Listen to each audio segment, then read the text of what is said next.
안녕하세요. 증시브리핑 한혜솔입니다. 2월의 첫 거래일인데요.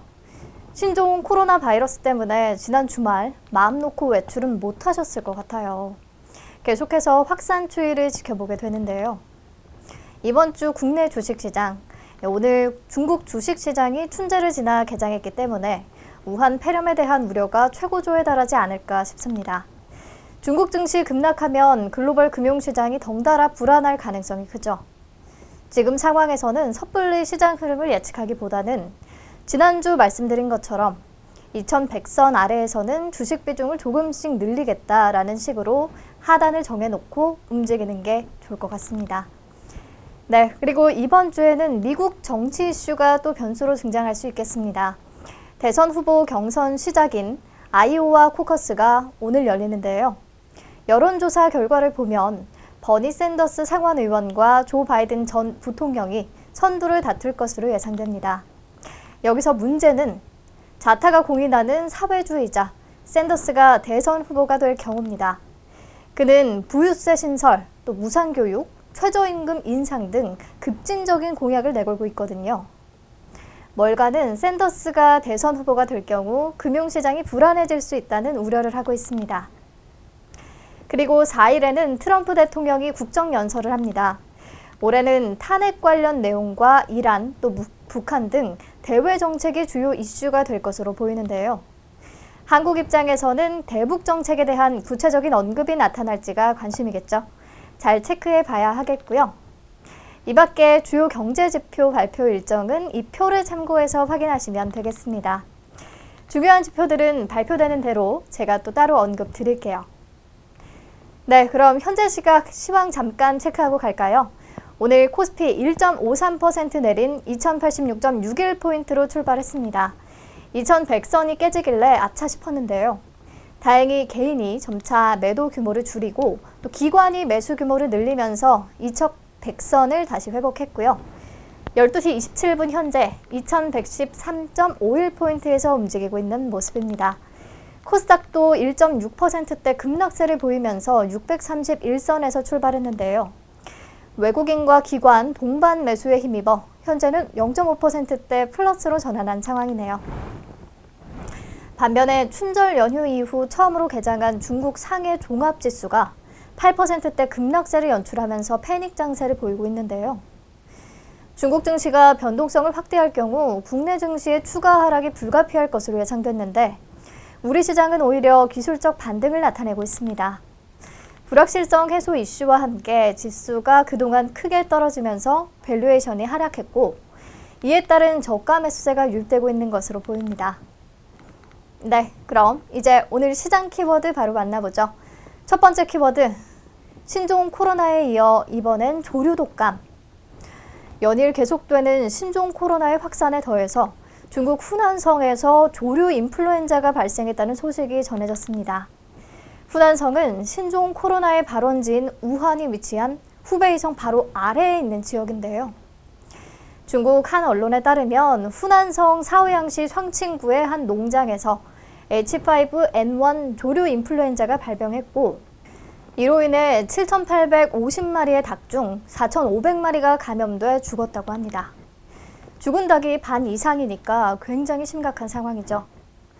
통상적으로 조류 독감으로 불리는 H5N1 바이러스는 지난 1996년 중국의 거위에서 처음 발견됐고요.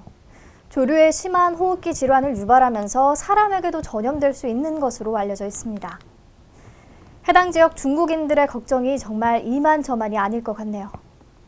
오늘 이 같은 소식에 한국 증시에서는 수산, 동물 백신, 방역 관련주들이 강한 상승세를 보여주고 있습니다. 조류 독감으로 수산물 소비가 증가할 것이라는 기대감에 신라SG, CJ시푸드, 동원수산, 사조오양, 한성기업, 사조시푸드, 사조대림까지 일제히 오름세인데요. 특히 신라SG는 가격 제한폭까지 급등했습니다. 또한 이글백과 제일바이오, 체시스, 진바이오텍, 중앙백신 등 동물 백신과 방역 관련주들도 오름세입니다. 네, 다음 키워드 만나볼게요. 두 번째 키워드, 우한 폐렴의 온라인 주문 폭주. 네, 보시는 그림은 어제 쿠팡의 새벽 배송 지연에 대한 공지입니다. 신종 코로나 바이러스 확산으로 대형마트와 백화점을 찾는 사람들이 줄면서 전자상거래 주문이 크게 늘고 있기 때문인데요. 방금 보신 것처럼 쿠팡은 하루 주문량이 사상 최대를 기록하면서 신선식품 새벽 배송 서비스인 로켓 프레시 배송이 지연되는 일까지 벌어졌고요. 출고량 330만 건은 지난해 1월 하루 출고량 대비 2배나 늘어난 수치라고 합니다. 같은 날 마켓컬리도 냉장 상품 주문을 조기에 마감할 수밖에 없었는데요. 냉장 상품 주문량이 처리 가능한 수준을 넘어섰기 때문입니다. 지난달 20일부터 30일까지 매출이 매일 평균 28%씩 늘었다고 하네요. 11번가도 마찬가지입니다. 지난달 27일부터 이달 1일까지 엿새간 11번가의 신선식품 품목 거래량은 전월 동기 대비 46%, 생필품 판매량은 104%나 늘었다고 하는데요. 그중에서도 마스크 판매량은 373배, 손 세정제는 68배나 급증했다고 합니다. 사람들이 밖으로 나가는 대신에 온라인으로 먹거리와 생필품을 사기 때문인데요. 메르스 사태가 발생했을 때에도 쿠팡과 미메프 등 이커머스 업체들이 급격히 성장하는 모습을 보였거든요. 이번에도 당분간은 이커머스에서 장을 보려는 수요가 몰릴 것으로 보고 있습니다. 이렇게 온라인 쇼핑이 폭주하면서 택배와 골판지 업체들의 주가가 연일 강세를 보이고 있는데요. CJ 대한통운이 지난달 29일부터 나흘 연속 상승세를 기록하고 있고 택배 상자를 만드는 골판지 업체들, 대림재지와 태림포장, 대양재지, 영풍재지, 삼보판지, 신풍재지, 신대양재지, 무림페이퍼 모두 강세입니다.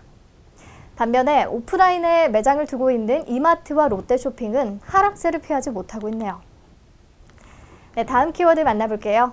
세 번째 키워드, 조연아 KCGI 반도건설 연합 결성. 우한 폐렴 공포가 전 세계를 뒤덮으며 항공 관련주들이 침체를 벗어나지 못하고 있는데 오늘 장에서는 대한항공 우선주와 대한항공의 상승세가 눈에 띕니다. 조연아 전 부사장이 KCGI 또 반도건설과 함께 반조원태를 위한 공동전선을 구축했다는 소식 덕분인데요. 어떻게 된 일인지 내용 조금 자세히 볼게요.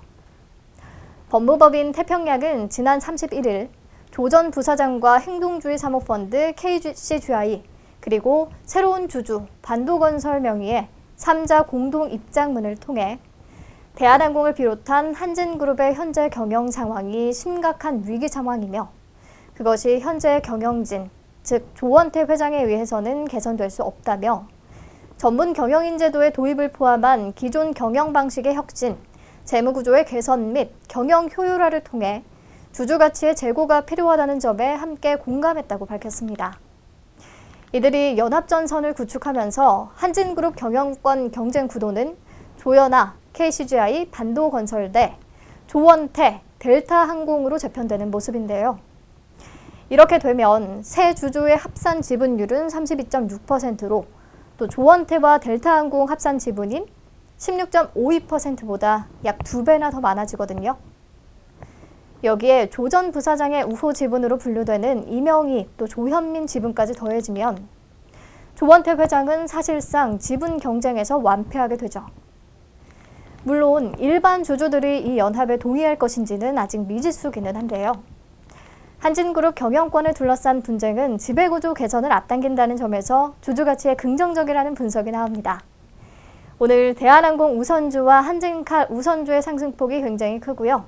대한항공도 4% 넘게 올랐다가 현재는 상승폭을 조금 줄이면서 2%대 오름세 유지하고 있습니다. 네, 오늘 브리핑은 여기서 마칠게요. 내일 다시 만나요.